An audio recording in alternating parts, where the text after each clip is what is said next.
Hyperspace is the worst time for Kylo Ren. The ship is on autopilot, and there is nothing to do but think of the horrible things he has done since taking on the name Kylo Ren. Traveling with his uncle isn't helping matters either. Traveling through hyperspace ain't like dusting crops, boy.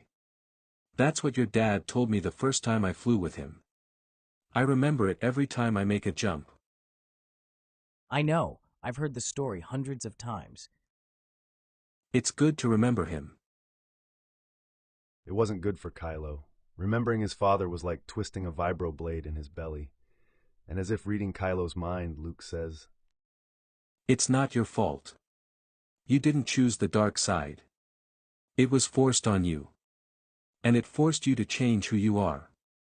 Your actions were driven by an outside force, not a dark desire. That wasn't you. You're wrong, Uncle. I killed my father, and a lot of other people. I did those things, and I enjoyed it. No matter what name I go by, I still took those actions. Then you are going to have to forgive yourself. What about you, Uncle? Did the great Luke Skywalker ever fall from grace? And how did you get back up? Yes. I fell to the dark side. I even declared myself the new emperor. Hijacked an imperial fleet and went on a killing spree across the galaxy. Your father came to stop me and I almost killed him. I used the Force to drop a boulder on him. It took your mother's faith and love for me to bring me back. The mention of his mother twisted the vibroblade in Kylo's belly. How is my mother? And Chewbacca? Is he recovering from the torture I put him through? When I left, Leia was still in the bacta tank. The medical droid said she would make a full recovery. Chewbacca was well enough to try to come with me, so I guess that means he will be fine. He's watching over Leia.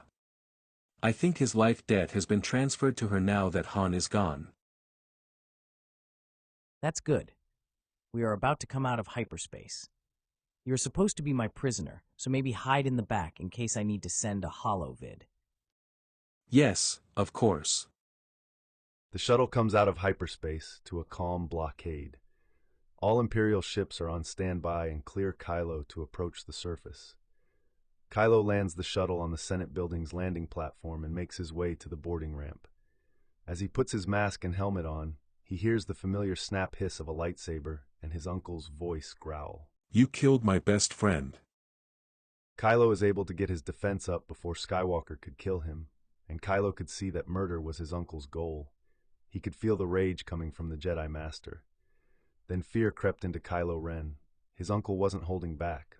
Luke moves so quickly, Kylo couldn't keep up, and in short order, Kylo Ren is disarmed. Luke Skywalker raises his lightsaber with fury in his eyes and says, I just had to get that off my chest. I feel better now.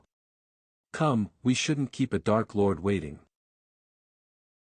Kylo would be confused if not for the dark side energy surrounding everything. The sensors showed Snoke's machine was powered off. Still darkness was everywhere, and it latched onto Master Skywalker like a metal to a magnet. Curiously, though, the Jedi wasn't resisting it. He seemed to be welcoming it like an old friend and channeling the dark side power. This frightened Kylo Ren more than going to face Snoke. Kylo and Luke exited the shuttle and entered the Senate building. So far, no one had even approached the two Force users, let alone ask them any questions. Before the mission, Kylo explained there would be no way around confronting Snoke. The first thing they would have to do is have Kylo pay his respect in person and show Snoke what Kylo brought him. Luke was hesitant facing Snoke head-on then. Now, the closer they got to Snoke, the more Kylo could feel his uncle's excitement. The dark side is priming Luke to be its vessel, and to Kylo's surprise, Luke is allowing it to. The doors to Snoke's chamber opened and Kylo Ren dropped to one knee. My master, I have succeeded in the mission you gave me. Jedi Master Luke Skywalker is my prisoner, and I bring him as a gift to you. Your prisoner? He doesn't look like your prisoner. So either you are a fool, or you are a traitor. Snoke backhands Kylo Ren so hard it renders him unconscious. Now, Master Skywalker, You are the second person to think they could just walk in here and take something from me. Snoke points to a corner of the room where Maz Kanata sits in a small cage. Let us dispense with the guile and have you state your business before I order your death. You are correct, Snoke. I am not a prisoner.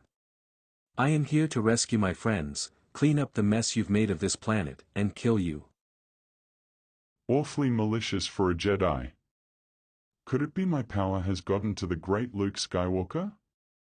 Yes. The dark side is seeping out of every pore. Let's see if you can wield it. With that, every Praetorian guard in the chamber advanced on Luke. The guards have skill with the Force in combat, but they aren't Jedi Masters.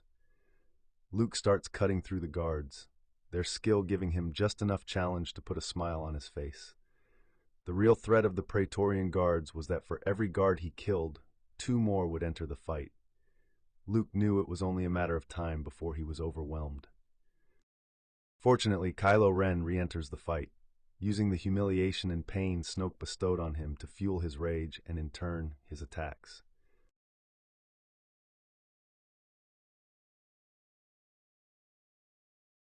I am glad you can take time out of your nap schedule to help out. You know, Uncle, I used to think the always nice and even-keel Luke Skywalker was annoying, but I didn't know annoying until I met Dark Side Luke. You are annoying, Kylo. I want to see the limits of the Grand Master and you keep popping your head in. I will kill you later. In the meantime, stay down. Now, Master Skywalker. Shall we proceed? How long do you think? Snoke stops mid-sentence as the lightsaber he confiscated from Finn ignites through his arm and torso, then flies through the air only to land in the hand of an escaped Maz Kanata. Forgot about me, did you, Higo Damask? And apparently you forgot about this lightsaber. But Maz's smug victory soon turned to horror as Snoke's body didn't fall to the floor. Instead, it began laughing. All Maz could say was, How? You said it yourself, my dear. I am immortal. Since we have paused the fighting, why don't we look in on your friend FN2187 in the pit before you die? I would hate for you all not to get what you came here for. But now it's Snoke's turn to be shocked into silence as he turns on the security monitor to hear, I repeat. They have broken through the blast doors. The pit has been cleared out. Only the dead remain. We are being overrun. Troopers' helmets are being torn off and they are turning savage. Send reinforcements. What? How could this be? Who is responsible for this? That would be me. I brought some friends of yours who would like a word about their living conditions.